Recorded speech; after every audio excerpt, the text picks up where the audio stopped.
Wellness Wednesday show with Paul and Emma.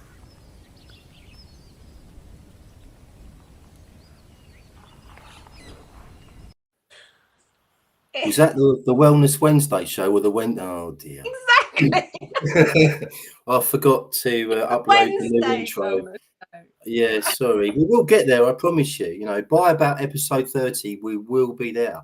Guaranteed. Okay.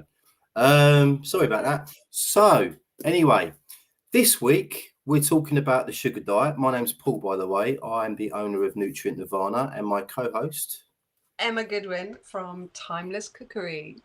Wonderful stuff. Now, I should have warned you about this prior to going on, but I did want to share a comment that we received. I think it's from episode 1. So I'm briefly going to share screen and read it out, and I'd like to know your thoughts at the end of it, Emma. Is that okay? Okay. Brilliant. Okay, bear with me one moment. Just going to do some magic. Hopefully, if it works. Here we go.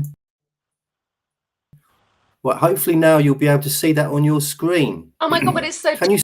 You're going to have to read it out. I can read that, don't worry. I'll read it out to you, yes. So this comment came in from Marshall Abrahams, who's a good friend of mine and appears regularly on my History CV show. So she has said, "So sorry, I missed this from the beginning.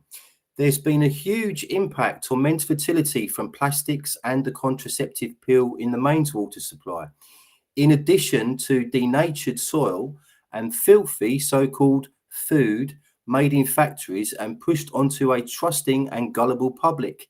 There's also EMR, electrical interruption of our bodies from the main supply of electricity, and a whole lot of rubbish advice about fats, as you mentioned. Now, there was a report commissioned by Nestle or Kraft into vegetable fats and margarine, invented during the Second World War, and the information was skewed in favour of the factory-produced fats.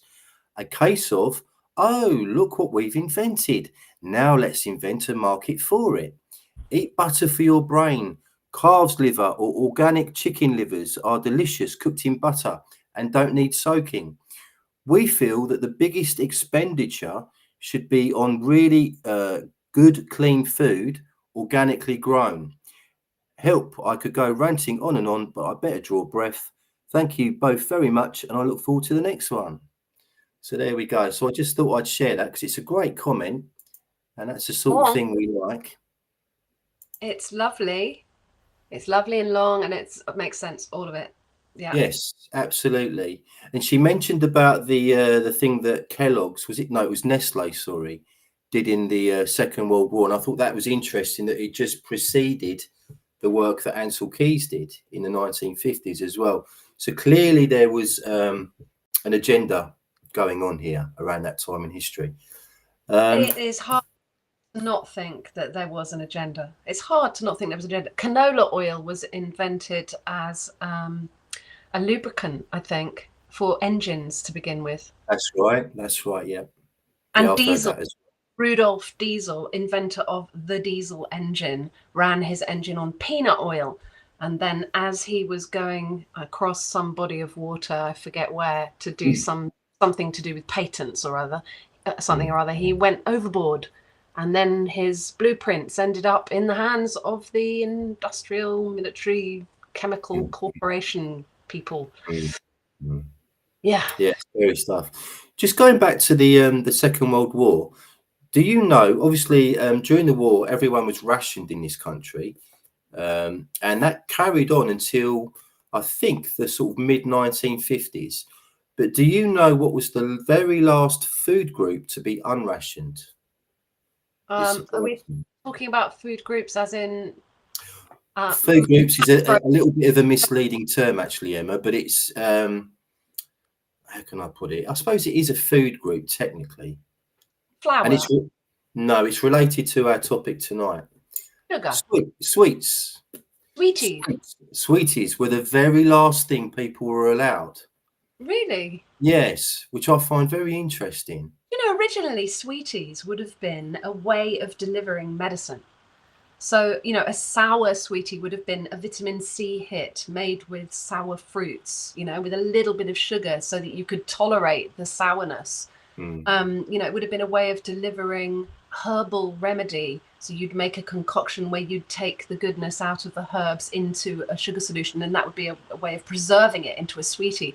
And gums and chewy things would have been made with collagen and gelatin. You know, they would have been actually medicines, sweeties, back in the day, originally, when they were originally conceived. Fruit leather and gums would have been ways of delivering medicine, definitely, 100%. We should bring that back, because it, you know, should be able to like chew on a sour fruit gum. Why not? You know, if it's made of good stuff. That's a very good point, and I hadn't considered that actually. I thought maybe they were just holding back on the sweets, and at the very last moment, there you go, everyone, and people would just be like, "Bah, bah, bah, bah, bah, bah, bah, bah." But that was my theory. But I think your theory is much more considered than mine. So you're probably right. You're probably Oh, right. you're probably right too. I don't know. Because what is this? Mutual Appreciation Society, is it? No, not at all. No, I'm on the ginger beer tonight because we're talking about sugar. So I've ditched the fulvic minerals. I'm on my mineral drink, which is made out of eggshells soaked in lemon juice and not castor oil. What I'm talking about? No. It's got tartar in it for my potassium and some bicarb and some lemon juice. Wow, that's impressive. Did you know the what the RDA is for potassium? It's incredible. Is it high? It's really high. It's ridiculous. I mean, you would have to eat about 10 plates of salad a day just to meet the, you know, the RDA. And no one's going to do that. So it makes me wonder, because it's a macro mineral, isn't it? Yeah. And it's not very good in supplement form. So people have to try and get it from food. Or cream And of tartar. sorry, I missed that. Or cream of tartar, which Okay, yeah. is a waste product from winemaking, actually. All right. Okay. I have to remember that. Well, anyway, so we're talking about today the sugar diet. Yes, you heard that right. The sugar diet. So I've been looking into it over the last couple of days. I must admit, I'm very skeptical about this. So the sugar diet is, broadly speaking, a diet low in protein, low in fat, and high in carbs. The sugars in this diet seem to come from a variety of different foods, with many people that I've seen on the diet consuming processed foods, sweets or candy, and foods that you and I, Emma, would always discourage. So the way I see it is the potential negative effects of this diet would be weight gain, risk of type 2 diabetes, rotting teeth, mood fluctuations, cognitive function disorders possibly, and heart disease. And I'm hoping that, you know, it's not a good idea, because I've just given jam donuts up. I'll have the right hump. I've done 2 weeks of cold turkey with jam donuts now. I mean, to be honest, I haven't really missed them at all. It's quite surprising. I think that's partly because I caught my belly in the mirror the other night. Oh, Christ. But I need to sort that out. And I have done, and I've lost quite a few pounds in the last 2 weeks because of it. So, because outside of that, I eat very well. But yeah, but that wasn't the best idea. But the jam donuts are not good for you because they've got non-organic wheat flour, which is contaminated with micro doses of pesticides and herbicides and glyphosate, which is a mineral robber, and vegetable oils, which are totally utterly toxic. So that, I mean, you could have the jam and the sugar from the jam donut, but like the other ingredients just aren't worth it. It's probably got corn syrup and I don't know what in it, you know. God knows, yeah. But that's very interesting that you mentioned sugar there. So the sugar on a donut, excuse my cats, is okay, is it? Well, so that was an interesting introduction, and you said you could see potential pitfalls. The first one was weight gain. Now, but bizarrely, some people are saying, people are losing weight on the sugar diet. That's what I've seen, and it doesn't make any sense to me, because sugar makes you fat. That's what I've always thought. So how does that work? Sugar with fat makes you fat. And now this goes against all of my GAPS things, because we do on GAPS, we do a juice that we call a GAPS shake. It's carrot, apple, some cabbage and cucumber, whatever. And then we put in a teaspoon or so of cultured cream, 24-hour fermented kefir or some kind of dairy ferment with fat in it, with the sugar, and we call that a GAPS shake, and that's like a mini gallbladder flush. So for me, saying absolutely no fats with your sugars. That's not a thing. I always say, if you're going to have a date, have it with some cream cheese. If you're going to have some honey, have it with some butter. I always say have them together, because they're just going to have 1-2 mouthfuls and you're satiated, instead of having a Mars bar or a caramel wafer or whatever. But what I've noticed with this sugar diet, which is quite new in America, it's big with people who have already been really serious about their health and tried lots of other diets. So they've often already been vegan and gone, well, that didn't work. I've already tried vegetarianism and gone, I'm not getting what I need. No, they've gone into paleo or keto, and or even if they've been very sick as a vegan, they've gone straight into carnivore, into the lion diet, eating just red meat and salts, just because they can't handle anything else and they're just desperate. So they've been carnivore for a while, or keto or paleo. Keto is very high fat, not so high protein, no sugars whatsoever. And paleo is similar, but a bit more starches and things. So these diets are mostly low carb. So the people who've been on them have already transformed their gut microbiome by starving out the pathogens, by stopping eating so much sugar. But sugar comes in lots of different forms. You know, there's starches, which are complex carbohydrates, and they take a lot of metabolizing, and your body uses up a lot of minerals in that process of metabolizing. So if you eat a lot of starchy carbs, you better make sure you be getting your minerals in somehow. Minerals usually come from animal products. And fruits and vegetables, but as we know, the soils are fairly depleted, and because the soils are depleted, the vegetables are depleted, because the veg and plants are depleted, then the animals are depleted. We're all depleted, right? We're all about 50% down on our minerals, and if you're not balancing your minerals and trying to get your mineral balance right, you could be in trouble these days, which is why you need to see Paul with his magnesium and other amazing things, and get your oyster max down, you'll get your beef liver down, you whatever. Get your stock down, get your ginger beer down. If you're on the sugar diet, yeah, the ginger beer, stuff, yeah. Drink sodas. So what these guys, most of these guys, the proponents of the sugar diet, they've already been carnivore, and they're like, right, okay, I've got some belly fat, and I don't want belly fat or any kind of cellulite on my thighs. I'm already looking pretty fit, but I want to shift this last bit of fat. So to shift the fat, you need to not eat fat, so that your body starts to use your own fat reserves. So they get their metabolism racing by eating really high sugar. Now, some of them are saying, right, I need pure sugars. I need just fruit juices, you know, freshly squeezed or whole fruits, because when you eat the whole fruit, you get the fiber and you get all the minerals as well that help you to metabolize it, right? So they're having fruit juices, they're having some granulated table sugar from an organic source, and they're having honey, right? And they're eating that during the day. So they would eat bananas, for instance, with table sugar on it. Bananas with table sugar on it, or honey for breakfast. And then watermelon and peaches and pineapple and for lunch. Fruit. And then in the evening, they have a piece of lean meat with some vegetables. All right, no fats. But some fats are going to creep in somewhere. Even if it says it's lean meat, there'll be a little bit of fat in there. So 5 to 10 to 15 grams of fat only per day. Now, for me as a GAPS coach, that's like, what? I would never suggest this diet for anyone who hadn't already done a lot of work on their gut health, you know, and also who are exercising a lot, because these guys who are into the sugar diet are cyclists, professional cyclists, or, you know, bodybuilders, or people who work out 5 times a week, or, you know, they're not people who've been suffering from chronic fatigue, or who've had IBS, or are feeling low, or had metabolic disease, which I had for decades when I was younger, when my legs were like sausages. Don't know if I told that story, but yeah. So that reminds me, funnily enough, not the sausages thing, the sugar thing, what you were just saying, it reminded me of what I told you last week about Jamie Vardy, the football player. He looks like Albert Steptoe, and him drinking.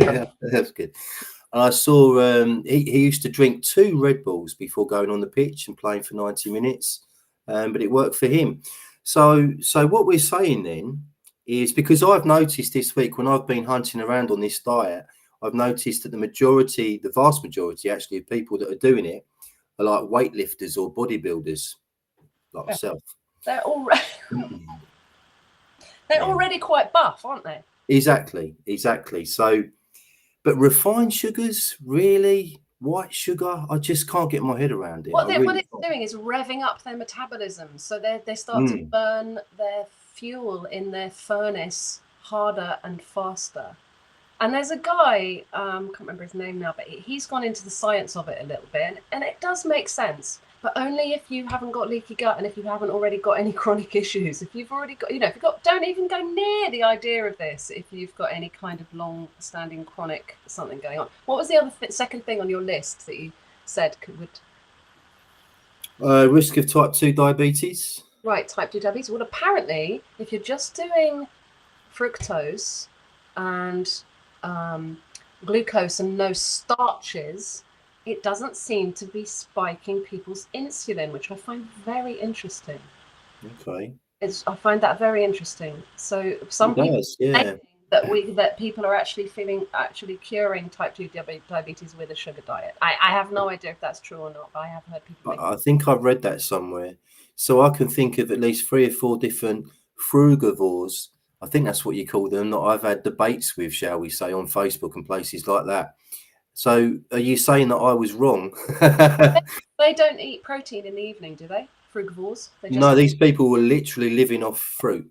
That's different. Nothing else. Veganism, and that's a frugivore, whatever you want to call it. Yeah, I think look, it's okay to do that for 4 or 5 days if you can do it, because it must take some hell of a lot of willpower and amazing control over your body to be able to just only eat fruit for that length of time. That'll be a proper cleanse, that will, yeah, but not if you've got leaky gut, not if your gut microbiome is damaged, not if your mucosal membranes are damaged. It would cause you a lot of pain. If you had a duodenal ulcer or stomach ulcer, it would be a disaster to do that. So it's a tool for some people to use. What was the next thing on your list? Rotting teeth. Rotting teeth. Yeah, sugar, rotting teeth. Yes, because it's not the sugar in your mouth that rots your teeth. It's the sugar in your system that is using up all your minerals that rots your teeth. Sorry, but if you've got cavities, surely if you're drinking too much of this stuff, then this is going to enter into the cavities, isn't it, and cause a problem? Possibly, that wouldn't be very pleasant. But why do we get cavities in the first place? Because we're mineral deprived, we're mineral deficient. If your body builds your bones and your teeth of minerals. So it doesn't. So sugar does not cause cavities. Is that what you're saying? It does cause cavities, but it causes it not from the sugar being in your mouth and bacteria going in your mouth, and you have to brush the bacteria off with toothpaste or whatever. No, it's because the sugar is saturating your whole system. The starches, specifically potatoes and wheat and starchy carbs like that, are using up all your mineral reserves. Yes. And so then your body hasn't got enough minerals to metabolize the sugars. Where's your body going to get the minerals from to metabolize those sugars? It's going to rob them from your bones and from your teeth. That's where tooth decay comes from, and osteoporosis.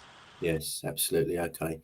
And just to remind everyone, fulvic minerals contain, I think it's around 80 different trace minerals, as well as vitamins, phytonutrients, amino acids. It's got the lot, so it's really, really good stuff. And they're also, fulvic minerals are also a kind of binder and help you get rubbish out of your system as well. Yes. Win-win. Everyone should be on fulvic minerals. Yeah, they take out all the metals and the toxins out of your cell, particularly because we've got 2 formulas now. We've got a cellular detox formula and a gut health formula.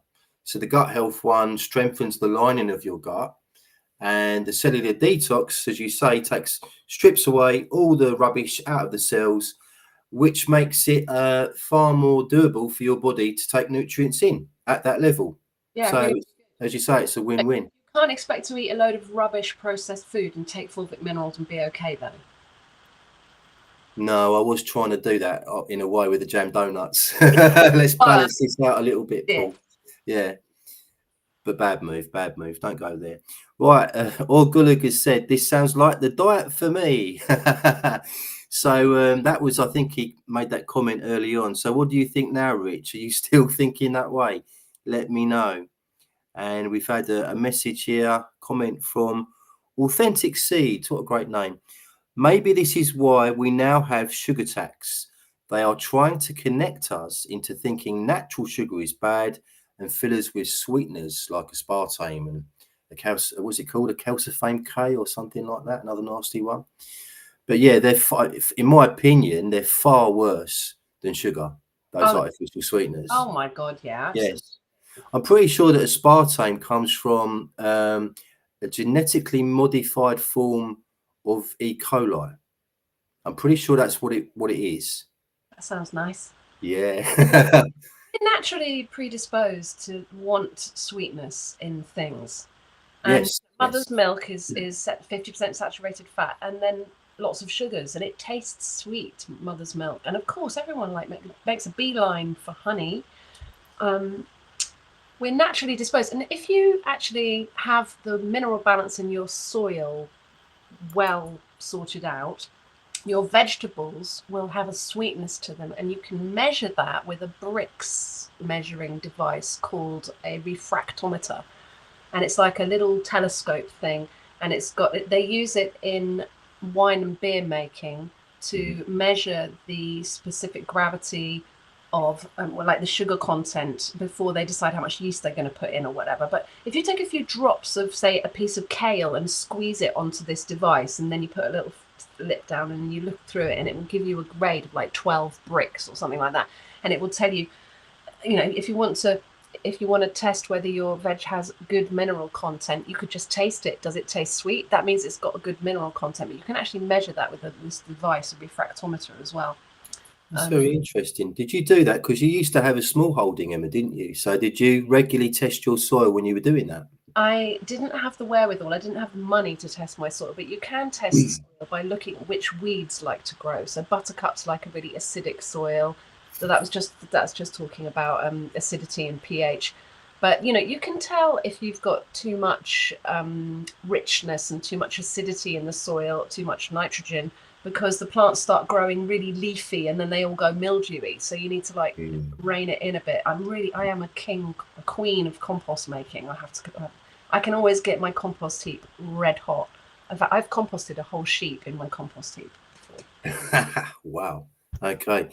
I've always struggled a bit with that because, for example, with permaculture, where you're doing or employing the no dig method, you have to use an awful lot of compost, and I just don't produce that amount of compost. Yeah, but no dig, and then you must mulch.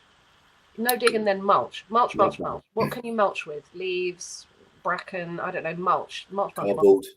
Yeah. Cardboard, newspaper, shredded, whatever, just mulch.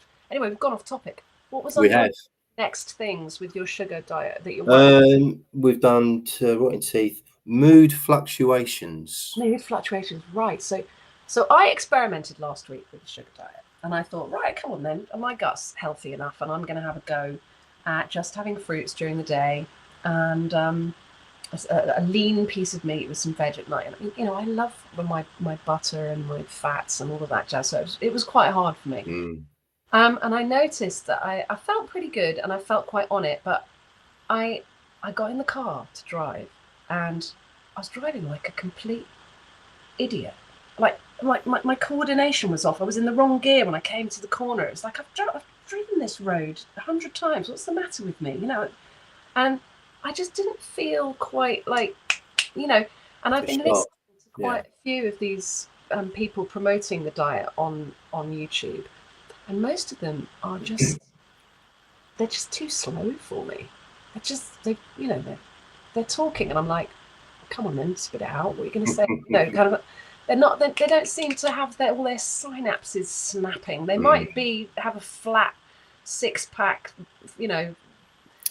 belly. Yeah, but I guess that could be down to a multitude of different reasons. The screens, everyone's watching the screens all the time and things like that, which can, sort of affect your cognitive abilities. I mean, I've noticed that the minute I was a gardener, as you say.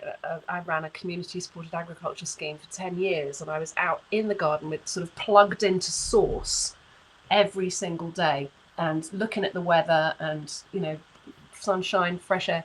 And then in 2020, me and my husband split up. I left that project and I started the online business with Timeless Cookery, helping people with their gut health, and I was suddenly on the computer every day. My memory immediately suffered. My memory, usually it all flows out of me really easily. But I was typing away and I'd be like, what's that word? What's that word? Come on, Emma, what's that word? And it's the effect of the EMFs is shocking, actually. Yeah. Terrible. I've noticed that a lot as well with myself and in my job. I'm actually getting quite cheesed off with it. I love my job, but I'm literally tied to the computer sometimes for like 10 hours a day, and I can see the sunshine outside, and I just, I naturally gravitate towards going outside. That's just who I am, and it is a problem. There's no doubt about it, but what can you do? It's very difficult, isn't it? I did say actually earlier on today that I try to go 1 hour first thing in the morning and at least 2 or 3 hours at the end of the night without having my phone on. I just have it switched off. So I think that helps a little bit, but it is a problem for lots of people. Qigong's pretty good as well. Qigong, like barefoot on some grass somewhere, doing. I did that yesterday. Yeah. Opening up your shoulders after you've been sleeping and just breathing deep, and that's a cracker. Yeah. Getting you in the right mood in the morning. I nearly burnt my feet doing it yesterday because it was so hot. Oh, I nearly died yesterday. Yeah, so humid. Yeah. And then we've had thunderstorms all morning, which was fantastic. Anyway, we've gone off topic again. All right. Yeah. So mood fluctuations we were talking about. The other two I mentioned were impaired cognitive function and heart disease. Heart disease, I don't know. But impaired cognitive function, I struggle. What does that say from Lisa Lou? Lisa Lou says, I don't use sweetener and I avoid at all costs. I would rather break my ketosis with real sugar rather than have that pap. Absolutely. Quite agree. I love that word, pap. Quite agree. That's great.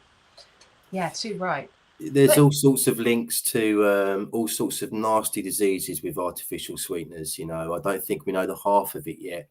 Yeah, no. But sugar originally would have been under lock and key at the apothecary, and as I say, used to preserve medicines.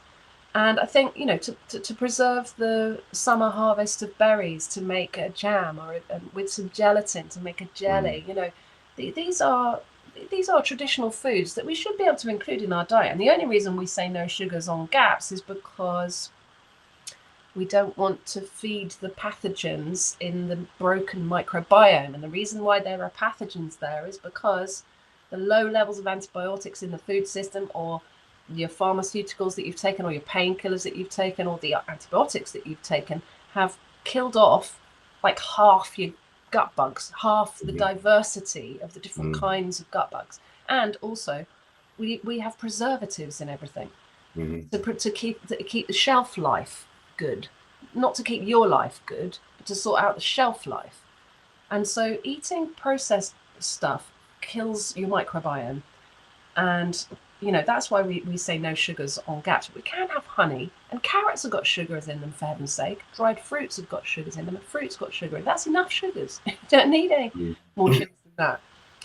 But this sugar diet is an interesting tool, I think, that if you're a bit of a biohacker and you like experimenting with your body, it's a tool that you could use. I've been thinking lately it'd be a good idea for me, who's been eating high animal fat and lots of proteins and lots of animal products for the last 15 years. It would be a good idea for me to go on a bit of a cleanse and maybe go raw vegan, for heaven's sake, for 2 weeks and see what see how I feel. Never thought I'd see the day. Use it as a tool. Wow, cool. Okay, that's very interesting. So you mentioned berries, I think, or fruit in the summer.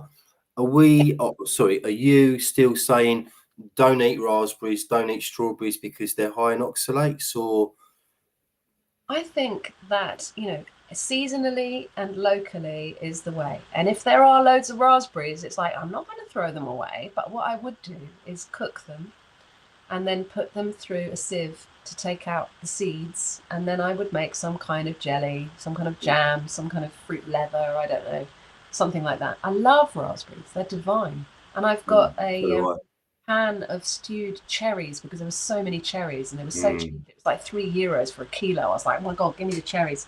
But I couldn't eat them all. They started to go off. So I just pitted them all yet last night when I was watching some YouTube thing about the sugar diet, and then cooked them up with some inulin, actually, which is very good for pancreatic function. And I got my inulin from my yacon that I grew last year. I must have had about 12 kilos of yacon. Have you heard of that? It's a tuber. No. It's from South America. It's a tuber. Looks a bit like a potato. And it's the same family as sunflowers and Jerusalem artichokes. It's got big leaves, and then it comes up with a tiny little yellow flower.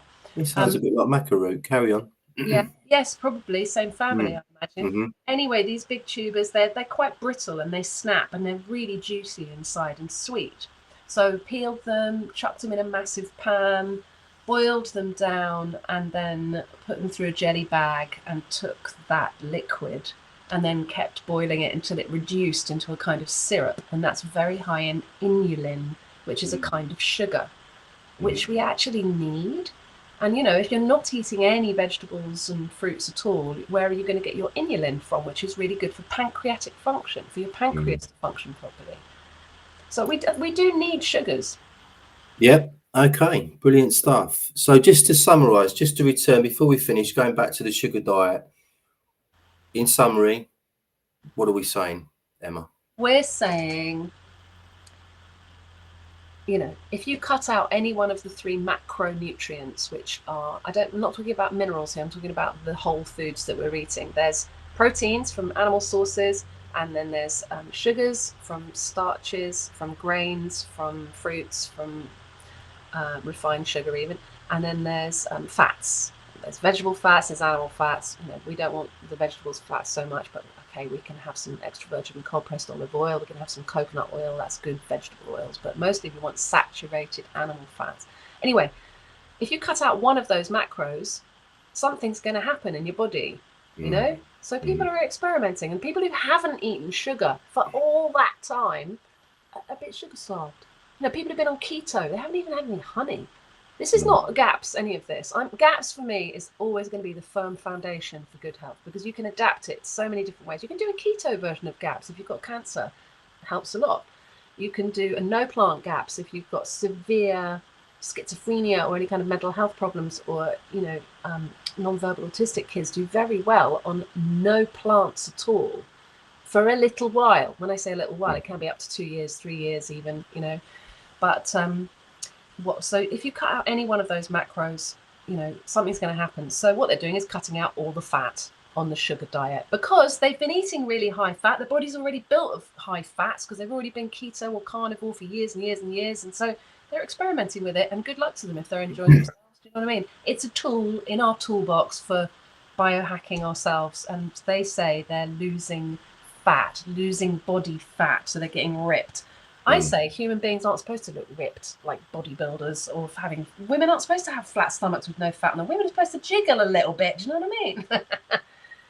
Couldn't agree more. Anyway, right, okay. Let's finish on a couple of comments. That was a brilliant summary. Thank you. Right, no, we've done that one. Hold on. Next one. I might have to get my eyes tested. I've noticed recently I've been leaning towards the camera, the screen. Oh dear. Get some of those pinhole glasses. Have you seen them? They're really good. Yes, yeah, I know what you mean. Right, Lisa Lou, I do a little GAPS. I ferment low carb veg, sour cream, make raw milk yogurt for the kids. I do want to try fermenting fish next. Oh dear, blimey. Go for it. No, just once you've made your yogurt, you strain it off, and so that you get some whey, and then strain it through a muslin or a jelly bag or whatever until you get some whey, and then put your wild salmon, wild caught keto salmon or whatever they call it, into a little glass dish with some whey and some dill, I don't know, some fennel seeds, whatever you like, whatever you fancy, and seal it and leave it on the side to ferment a little while. It's very good for you, fermented fish. I also put a tin of sardines, whole sardines in tomato sauce. I put a whole tin of sardines in tomato sauce in my kimchi when I'm making it, and mash it in so it's got fish sauce in it. You don't even know they're there, they disappear. Oh, it sounds lovely. Let's finish with Rich or Gulag. We'll try and go for a carrot next time. I fancy something sweet.